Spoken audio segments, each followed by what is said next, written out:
Hello everybody and welcome back to my channel. Today I have a very special guest, my best friend and my roommate, Haylie Dixon. Hi everyone! She's amazing. She's my bestest friend ever. So we decided we wanted to make a video together because we were having a really good conversation earlier about relationships and what we've been through in relationships and what we're learning now. And we wanted to just talk to you guys about it because we were having just like a really fruitful conversation and just being honest and open about what we've been through. And I feel like a lot of people our age are struggling with this right now because everyone our age just like wants to like hook up, like date casually, nothing serious. Everything is just like superficial, so very surface level, and we just want to avoid that at all costs, especially when you're following Jesus. Like, the point is not to be like dating, the point is to find a husband, especially when you're in your younger, like 20s, younger 20s, even into your 30s, however old you are. If you're not married and you're being faithful in your devotion to Christ, the point is to find a husband. So we just want to talk about that and what that looks like in our own experiences, because we both had a lot of experience with dating and all that stuff. Yeah, so we're just going to share a little bit about our own stories. I know for me, like we talked about earlier, I just have been like so insecure in my own self that I haven't been able to be with someone who's secure in who they are, because you attract who you are. And who you are is going to give you someone who's exactly how that is. And that never leads to anything good if who you are is not secure and who you are is not confident.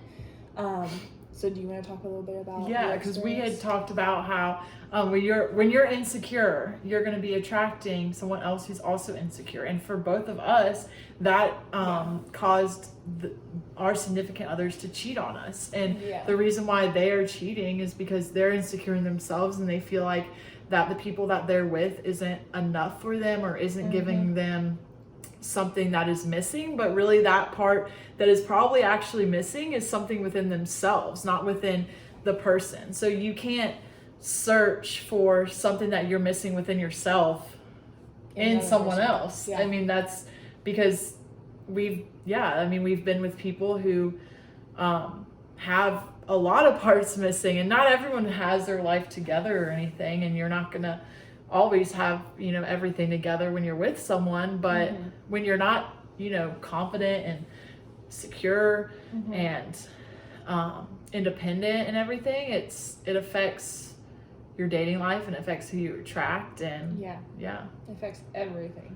And you, like we said, you attract who you are. So if you're a super negative person, then you're going to attract another super negative person. But if you're really positive and you want to be uplifting, and everybody's going to be negative. Not everyone is always going to be positive all the time because life gets to you. But if you're super positive, then Sasha, yay! Join the club, the girl talk. All right, so that brings me to another really... I think she actually hurt me, but we're fine. We're going to continue moving forward. That was my fault. Like what you said about how, like, if you're insecure, if you're negative, you're going to attract someone else who's like that. It kind of goes, for me, it kind of reminds me of a verse in the Bible, and I don't know it off the top of my head, but it talks about how whatever's in your heart is going to come out. So like if you're feeding your heart negativity, if you're looking at stuff that's negative, if you're indulging in stuff that's sinful in terms of like pornography and stuff like that, like you're going to be attracted to things that are not godly, that are not going to lead to fruitfulness, that are not going to fulfill you, because ultimately Jesus is the only thing that can fulfill you. So if you're finding that in self-satisfaction, in relationships, in other people, you're just constantly going to be disappointed, and you're never going to feel like a relationship is even worth it to you to even pursue. So that kind of like reminds me too of like when I was in a relationship that I got cheated on. It was in a really long relationship. We were together for 3 years, and obviously no disrespect to this person. I understand our humanness and I understand sin very deeply. So I've forgiven him. I just think it was very evident that in his insecurity, he was relying on me to fulfill something within him. Oh boy. She has to be the center of attention all the time. He was trying to fulfill something within himself through our relationship, and so he couldn't, and he wasn't a believer, so it wasn't ever going to work out. But it just goes to show, it's like, if you're not full and whole in who you are in Christ, a relationship is not going to work out. Like, even if you're a believer and you're following Jesus. Oh my gosh. Start with all right. I got a little sidetracked with my thoughts, so that wasn't making any sense. But like, if you're someone who says you're a Christian, you can still be, I think relational sin and relational trauma and chains that we hold are really hard to break, because I think that those are more generational than a lot of other ones. I think that addiction is like that too, but especially relational stuff. I know I dealt with that. Like, my family has a lot of relational issues, and I've talked about that before. But anyway, it's like, if you're a Christian, but you're not actively pursuing a godly, centered, focused relationship, that is the most un-Christian thing you can do, because relationships are a gift from God, and God wants us to be in a relationship. God said that it's not right for man to be alone. And when he said that, he meant it. He didn't just say that thinking like, oh, it's not right for man to be alone, whatever. Like, he can figure it out. No, God's figured it out for us. It's in his word. So I think it's like everything, that you become whole and full in your relationship with God before you're with someone. Like, that's first and foremost the most important thing to do. And that brings us to our next point, which is Can I read this one? Yeah. The devotional that I read last night. Yes, please. So it says, most of us spend so much time hating things about ourselves that we don't realize we're crippling our ability to love others. There's no way we can figure out how to love somebody else well in a relationship if you can't figure out how to love yourself first. Mm-hmm. Some of us treat ourselves so ugly we settle for way less than what we actually deserve. We violate our bodies and our hearts and allow others to do the same. We use our own words to put ourselves down. Well, consider this. If you devalue yourself, then you inevitably will end up treating your neighbor the same way.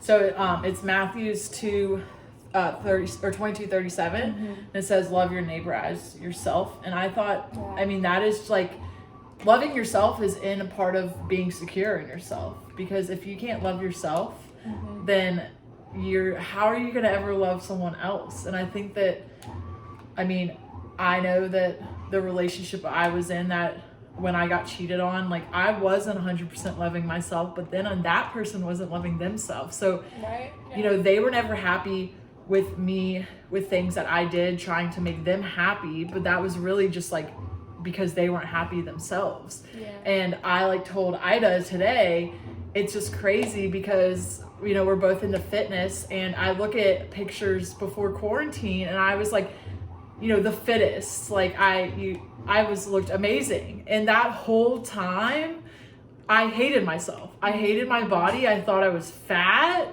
And even the time when I almost had ab definition, I thought I was fat. Yeah.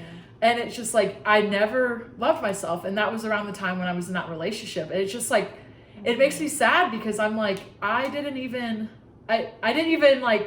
I looked fine. I don't know why I had so much hate for ourselves. And we talked about how social media now, it's you see these women that, makeup on their face, they're posing in a certain way that their belly looks flat. Well, women are naturally made to not have, we don't have flat belly.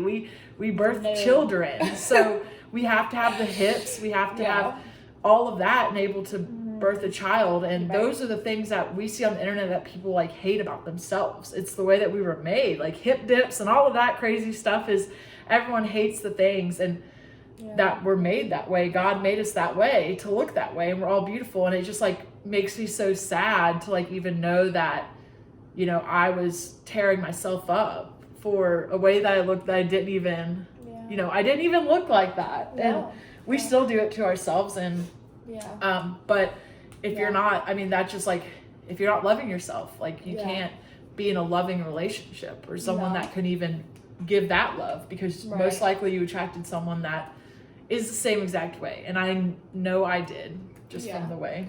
I definitely did too. Yeah. And it's everything you said is so good, and it's so sad like what you said, it's so sad, and it breaks my heart because like God, it never says in the Bible that we have to be married. I just want to make that clear. Like, we are designed to want to be with people, we're designed to want to be in a relationship, but it also says in the Bible, like, if it's possible and if you can, don't be with anyone, don't get married, because God understood the damage that can happen in relationships and like how deep that damage goes, because it's intertwining two people together, and when that's broken for infidelity or something like that, or even death, it's completely life-shattering.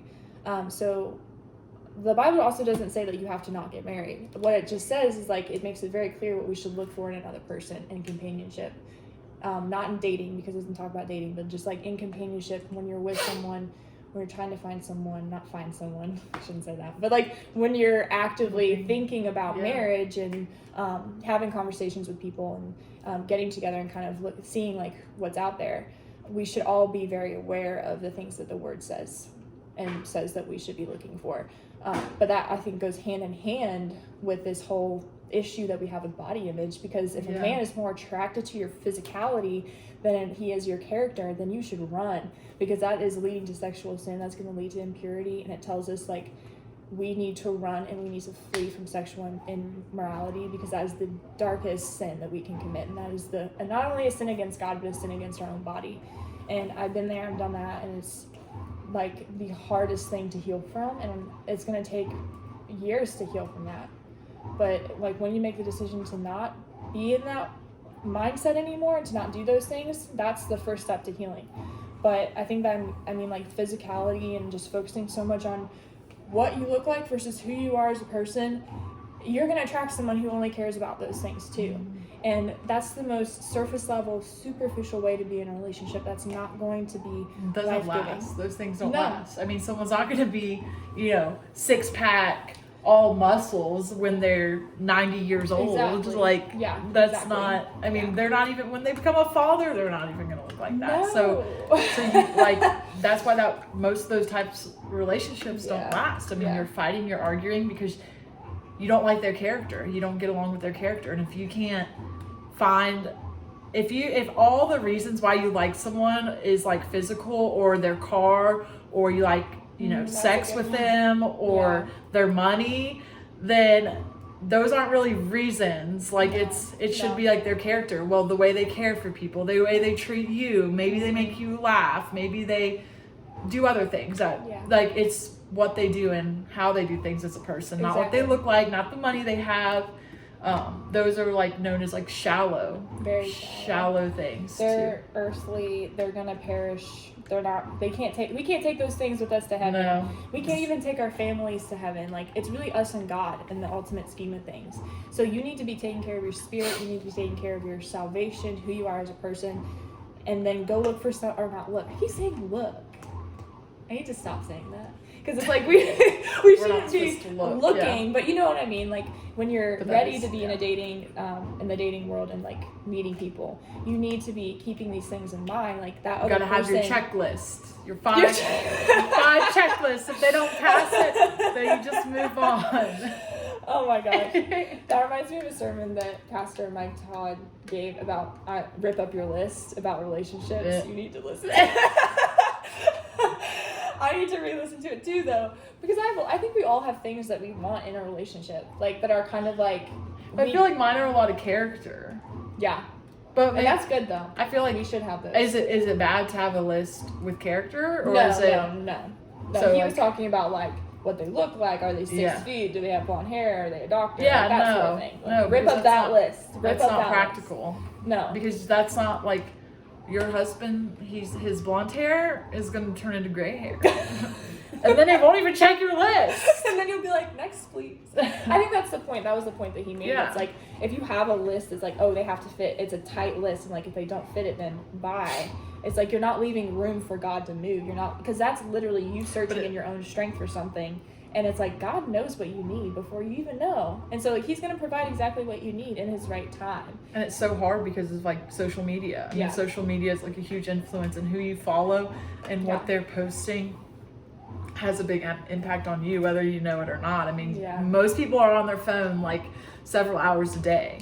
I mean, I'm guilty of literally just hopping on my phone for no reason, just to get on and just be like, watch videos. Yeah. And the information that's coming to you has an impact on you, whether like yourself, like how you feel about yourself, or maybe you see this relationship and it's on Instagram and they're like picture perfect. Well, they have issues too, and you know, that's not how your relationship should be. And because they don't even post their problems. They're not posting when they're fighting. They're not posting the things that led up to that relationship.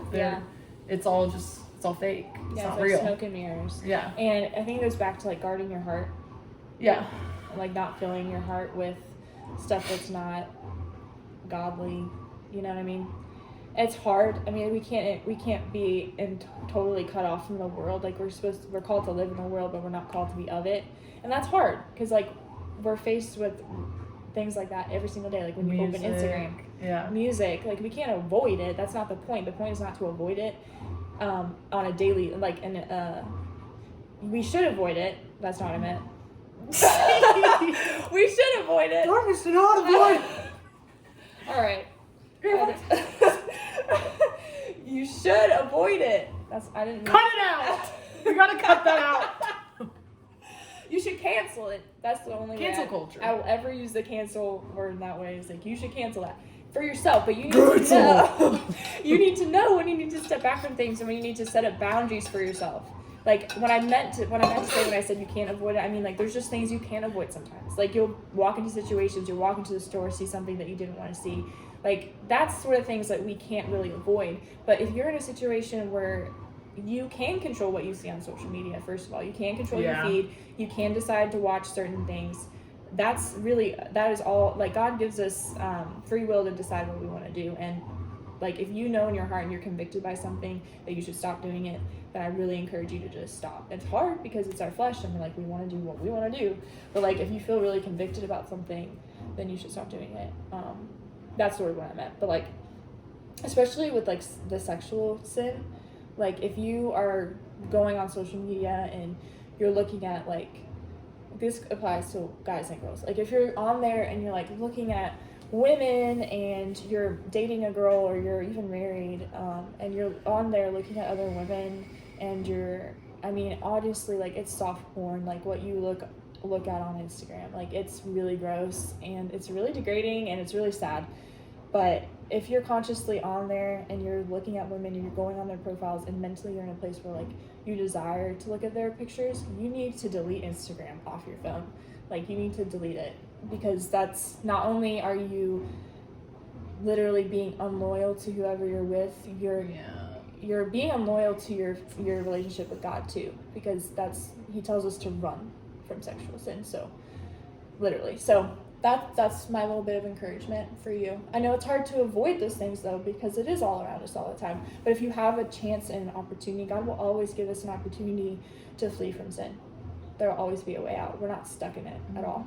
He gives us ways out. So I mean, because there was so many times like we talked about, like where I was doing all those like activities that were literally not fulfilling at all and made me feel horrible afterwards. You got zero, like nothing good out of it.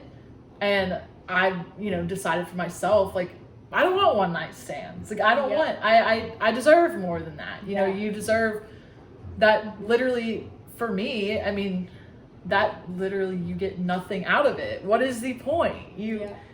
Why? And like, I truly believe, I mean, God has like helped me over like, even though it was like 2 years ago, a year and a half ago, like that, to make that decision for myself, to know, he helped me to know that I deserve better than that. Like that is not what's going to make me happy. Because there was a point where I thought that one night stands would make me happy. I thought that would make me feel better, but it doesn't. It literally doesn't. It makes you feel so much worse about yourself, because you're like, oh, they don't talk to me anymore. Am I fat? Am I ugly? Did I do something wrong? Am I annoying? Like, you think of all these things that aren't even true about yourself. And it's because that person, that's what they wanted, they got it, and they moved on. So like, you're fulfilling them and you're not really fulfilling yourself at all. And you're not doing what God would want you to do. Exactly. At all. Like, it's... Yeah. And then it's really hard because that is, like, the hookup culture, dating. Like, that is what it is right now. Yeah. I mean, yeah. that is what people want. And that is how a lot of relationships start. And, most of them do not continue. Nope. But, if they do, then it never ends well. Yeah. Never. I mean, so, like, that's, like, the really hard thing about dating. I mean, now, like, you take people...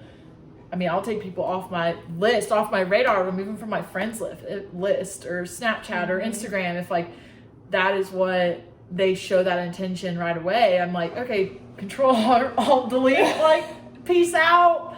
Like, you don't have the right intention. And that's a good thing, though, because you're fleeing from it. Yeah, and it's annoying. Like, it truly is just, like, annoying because it's, like, people... I mean, I know guys experience it too. Like, guys definitely experience, because women can be the same exact way as a guy. Women can want one night stands and push, like, want that with a guy. And I don't even know where I was going. I lost my train of thought. But, like, it's like... Women can want one night stands. Yeah, but, like, also, so, like, I mean, it's as a man. One-sided. Yeah, as a man, it's like you have to... it's hard because men are like, men like cheer each other on when that happens. Like, so like if you're someone that wants to not do that and like actually find your future wife and search for your future wife and have like a, godly woman and everything, then, you have to flee from that. And God will help you do that. Yeah. And he's like helped a lot of people do that. But it's hard as a man because, I mean, I don't know, but... Tell me about your personal experience. But, like, they have a lot of pressures, too, so it's like, you can't even... I mean, women have it hard, men have it hard. Yeah. And men have it in the way of other guys are encouraging them to do that. Other guys are saying, oh, it doesn't matter, but it does, and it doesn't, it doesn't fulfill you at all. No. Like... And that's one thing that I'm so glad that I've realized. And, like, I know it is God that has helped me realize that. 100% God. Because that was just not okay. No. And it doesn't even help your happiness. It doesn't help. No. It takes everything And then you're not attracting someone, know. You're only attracting those types of people. Yeah. So when you sin, it leaves room for other things, other sins. Yeah. So, like, when you were saying... Like, when you're in the hookup culture, it would make you believe all these lies that you were telling yourself. Well, that's the enemy telling you these lies. That's opening up another door to sin. And then more people to do the same thing. Lying about what you're doing, that was huge. I know when I was in the hookup culture, it was through high school and stuff like that. So I lied to my parents all the time. Like, where are you going? Well, I'm just going to go hang out with this girl, my girlfriend's house, blah, blah, blah. I was going to go, like, meet up with some guy. Like, so when you're, actively in sin... It's not just one sin. Like, you're lying, you're self-deprecating yourself, you're believing the lies of the enemy. Like, it's not just one thing. Like, it's a multitude of things. Like, you have to see it like that. More. Snowballs. Yeah, it snowballs. It really does. Yeah. All right, so we're already 23 minutes in. I hope this is really helpful for you guys. I wanted to talk about Proverbs 31 because I think... Are you hot? Yeah. I want to talk about Proverbs 3. Help. Pray for Haylie. And me, please. Nothing's wrong. Just pray for us. Nothing's wrong. Just pray for us. Because I think what we've been talking about, but really what the culmination of everything we're talking about is being whole before the person. Because in order to find... I gotta stop saying fine. In order to encounter the person God has for you, we need to be ready and we need to be whole. We need to be... I'm ready! Bring it on! We need to be assured of ourselves and our faith. And Proverbs 31 is a great passage and verses to read if you're just wondering what it looks like to be a godly woman. But there's one verse that I really, really love. And I just want to read it to you guys. It says, and it's probably something you've heard before. Everyone's heard this voice. Everyone's heard this verse. It's really popular. Really But popular if you really verse. think about it, and just in the context of what we've been talking about, it might just speak a little bit differently to you. And it's verse 25 in Proverbs 31. It says, strength and dignity are her clothing. She laughs at the time to come. She opens her mouth with wisdom, and the teaching of kindness is on her tongue. She looks well to the ways of her household, and does not eat the bread of idleness. Her children rise up and call her happy, her husband too, and he praises her. Many women have done excellently, but you surpass them all. Charm is deceitful, beauty is vain, but a woman who fears the Lord is to be praised. Give her a share in the fruit of her hands, and let her works praise her in the city gates. So to me, what that basically sums up as is saying she has no fear of the future. She has no fear of what's to come because she knows that her God, who is so good, is going to provide all of her needs. And he already has. It's already finished. It's already taken care of. She looks well to the ways of her household. She cares about her family. She's family oriented. She knows the deep need that she has to take care of people. And she clothes herself with dignity. And that is like everything. So like who we are and how we present ourselves to other people is really important as well. If we're being like actively following Christ, we need to be showing up in a way physically wise that represents his kingdom. So we can't be like, it's hard like wearing clothes and stuff like that bring attention to yourself that's not in a way that's godly, that's not in a way that's going to bring that man into your life, that's going to be focused on Jesus. Like if we're showing up, like scantily clad and stuff like that, that's not being a God-fearing woman. It's just not. And I love the verse that says her children rise up and call her happy, and her husband too, and he praises her. And it doesn't mean that we have to be the backbone, that we always have to be like happy-go-lucky. Like we can have a bad day, like everyone does. But it just reminds me of the fact that because of her faith and because of her trust in God, like she's happy and she is content because she knows her God is so good. So yeah, just thoughts to be thought.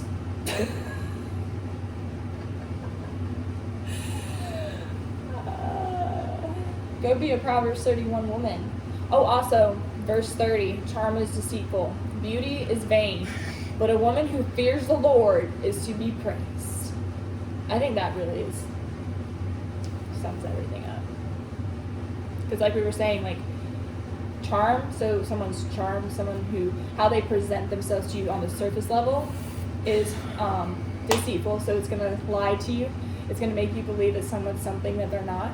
And beauty is vain. So putting more bank and more focus into how you look, into how you act in terms around other people, because you can look amazing. Like you can have beautiful hair, like I and all that. Beautiful hair. And all that.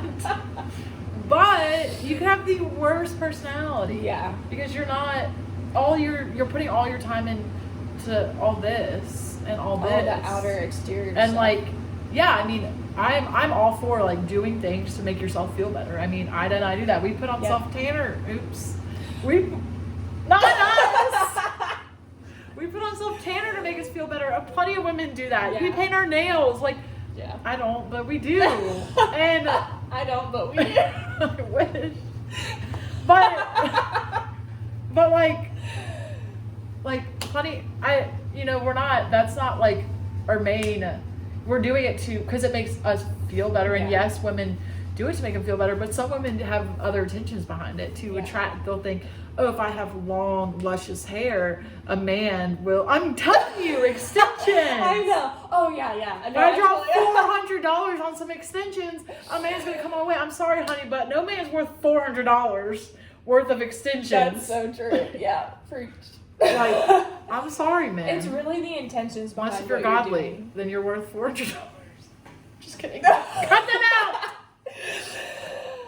It's the intentions behind what you do. Because it's like, if you're getting boob job, and I don't mean to condemn anyone, like if you're watching this and you have all that stuff, then please don't think we're judging you, because we're not. It's really the intentions. So maybe that you need to just think about the intentions. Like if you do it for yourself, yes, that is fine, girl. Like, look beautiful, feel beautiful, self-love, self-care, whatever you want to call it. Like, that's good. But if it's for a man, for a man that doesn't want you to leave the house without makeup. Like, Yeah.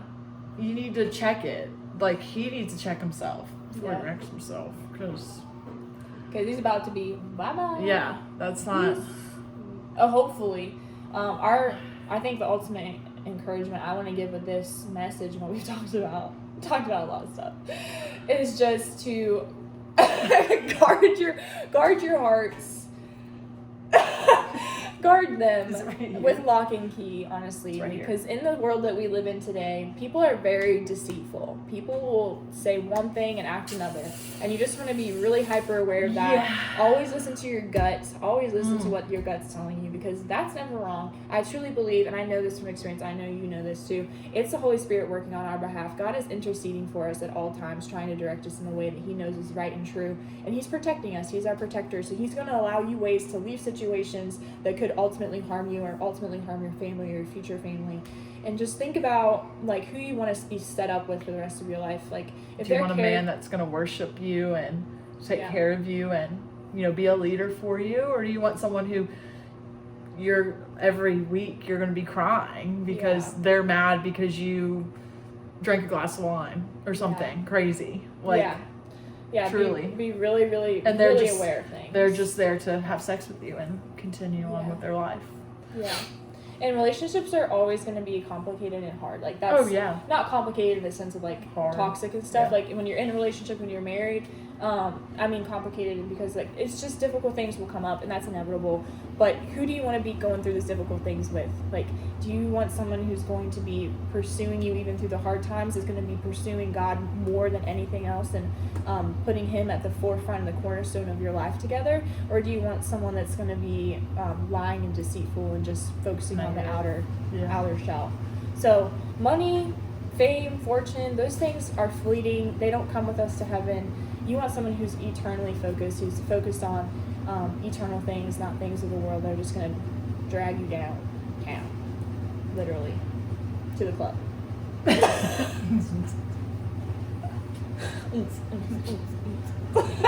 That is not what we are condoning. That's a grocery cart. Oh, man. Yeah, do you want someone that will do the grocery cart with you in the kitchen? Yes. Yeah, but not in the club. Not in the Get club. yourself out of there. We're in the kitchen, not where not you're the club. gonna find a man. In the kitchen, you don't find men in the kitchen either. No. I really don't know where you find men. I don't know. Men. We're saying men, not boys. Yeah. Just want to make that clear. All right. I don't know. We're going to peace out, Girl Scouts. Thank you for watching. I hope this was encouraging and you got a lot out of it. If it was, let us know. Comment below. Comment below, like, subscribe. Turn on the post notifications button, because I post really randomly, so who knows when I'm posting. All right, y'all. Merry Christmas. Merry Christmas. And don't forget, Christ is the reason for the season. Peace and blessings.